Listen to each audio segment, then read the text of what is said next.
दोस्तों स्वागत करता हूं आज के अपने YouTube चैनल में। यदि आप लोग इंस्टाग्राम से देख रहे हैं तो मुझे इंस्टाग्राम पे फॉलो ज़रूर करें, और यदि आप लोग मुझे YouTube पर से देख रहे हैं तो मुझे वहां से सब्सक्राइब करके बेल आइकन को ऑल प्रेस ज़रूर कर लें, क्योंकि दोस्तों इससे क्या होगा कि जब भी मैं वीडियो अपलोड करूंगा तो आपके पास नोटिफिकेशन पहुंच जाएगा। और दोस्तों इंस्टाग्राम पे मुझे फॉलो ज़रूर कीजिएगा। तो दोस्तों चलिए मैं वीडियो को स्टार्ट करता हूं। तो दोस्तों मेरा यही आपसे रिक्वेस्ट था कि आप लोग मेरे चैनल को सब्सक्राइब कर दें। तो दोस्तों चलिए मैं बढ़ता हूं प्रश्नों की ओर। तो हमारा प्रश्न नंबर 1 है, किसी गोलीय दर्पण की वक्रता त्रिज्या 50 सेंटीमीटर है तो उसकी फोकस दूरी होगी। ए दिया हुआ है 50 सेंटीमीटर, बी दिया हुआ है 40 सेंटीमीटर, सी दिया हुआ है 25 सेंटीमीटर, डी दिया हुआ है 10 सेंटीमीटर। तो बता दीजिए कि इनमें से आंसर कौन सा सही है। तो दोस्तों मैं आप लोग को इसका आंसर बता देता हूं। जो इसका आंसर हो जाएगा वह हो जाएगा हमारा सी वाला ऑप्शन सही है, यानी कि जो हमारा 25 सेंटीमीटर है वह सही है। उसके बाद हमारा अगला प्रश्न है। अगला प्रश्न हमसे कह रहा है कि प्रकाश की किरणों का पथ दर्शाने वाली चित्र को कहा जाता है। क्या कहा जाता है? ए दिया हुआ है किरण आरेख, बी किरण पुंज, सी है फोकस, डी दिया हुआ इनमें से सभी। तो बता दीजिए कौन सा है। तो दोस्तों इसका जो हमारा आंसर हो जाएगा वह हो जाएगा किरण आरेख, यानी कि हमारा जो पहला वाला ऑप्शन है वह सही है। दोस्तों तो हमारा अगला प्रश्न है, सघन माध्यम में प्रकाश की चाल विरल माध्यम की अपेक्षा क्या होती है? ए दिया हुआ है कम होती है, बी दिया हुआ है अधिक होती है, सी दिया हुआ है बराबर होती है, डी दिया हुआ है इनमें से कोई नहीं। तो कौन सा होगा?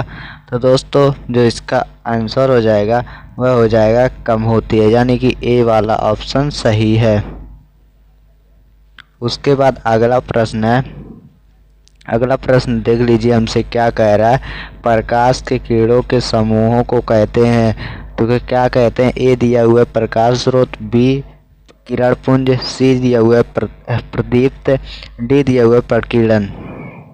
तो कौन सा आंसर राइट है? पहले आप लोग एक चूज जल्दी कीजिए, तो उसके बाद मैं बताता रहूँगा। तो इसका जो दोस्तों आंसर हो जाएगा वह हो जाएगा किरण पुंज, यानी कि बी वाला ऑप्शन सही है।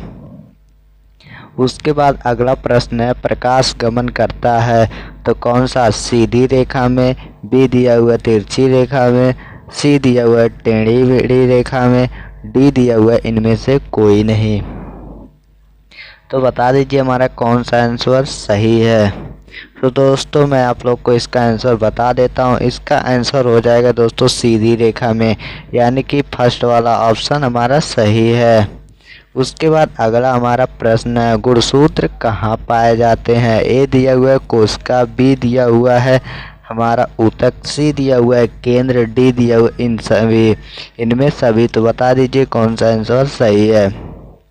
आई होप दोस्तों आप लोग इसका आंसर जान चुके होंगे। तो दोस्तों इसका आंसर हो जाएगा केंद्रक, यानी कि सी वाला ऑप्शन सही है। उसके बाद अगला प्रश्न है। अगला प्रश्न हमसे क्या कह रहा है, गोलीय दर्पण के ध्रुव तथा वक्रता त्रिज्या से गुजरने वाली रेखा सीधी रेखा को कहते हैं। क्या कहते हैं दोस्तों? वक्रता केंद्र, बी दिया हुआ है मुख्य अक्ष, सी दिया हुआ है मुख्य ध्रुव, डी दिया हुआ है वक्रता त्रिज्या। तो बता दीजिए कौन सा आंसर हमारा सही है। दोस्तों जल्दी फटाफट आंसर आप लोग देते रहिए।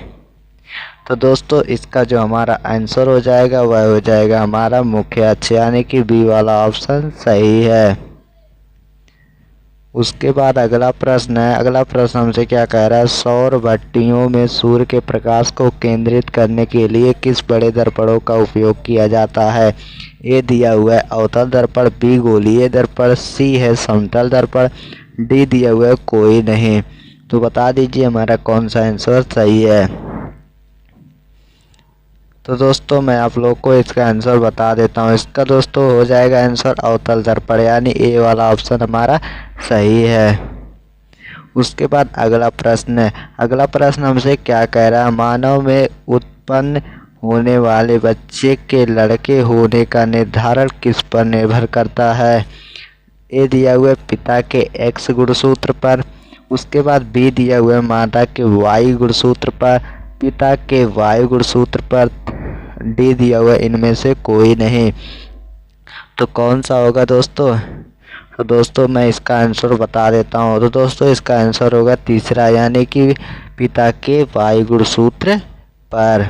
उसके बाद अगला प्रश्न है। अगला प्रश्न दोस्तों हमसे क्या कह रहा है, किसी शब्दकोश में पाए गए छोटे अक्षरों को पढ़ते समय आप किस में से कौन सा लेंस पसंद करेंगे। ए 50 सेंटीमीटर फोकस दूरी का अवतल लेंस, बी दिया हुआ 50 सेंटीमीटर फोकस दूरी का उत्तल लेंस, सी दिया हुआ 5 सेंटीमीटर फोकस दूरी का अवतल लेंस, डी दिए हुए 5 सेंटीमीटर फोकस दूरी का उत्तल लेंस। तो कौन सा आप चूज करेंगे? तो दोस्तों इनका ये जो आंसर है इसका हो जाएगा 50 सेंटीमीटर का अवतल लेंस। उसके बाद दोस्तों हम इसी पे प्रश्न को समाप्त करते हैं। मिलते हैं अगले वीडियो में, तब तक के लिए बाय बाय, जय हिंद, वंदे मातरम।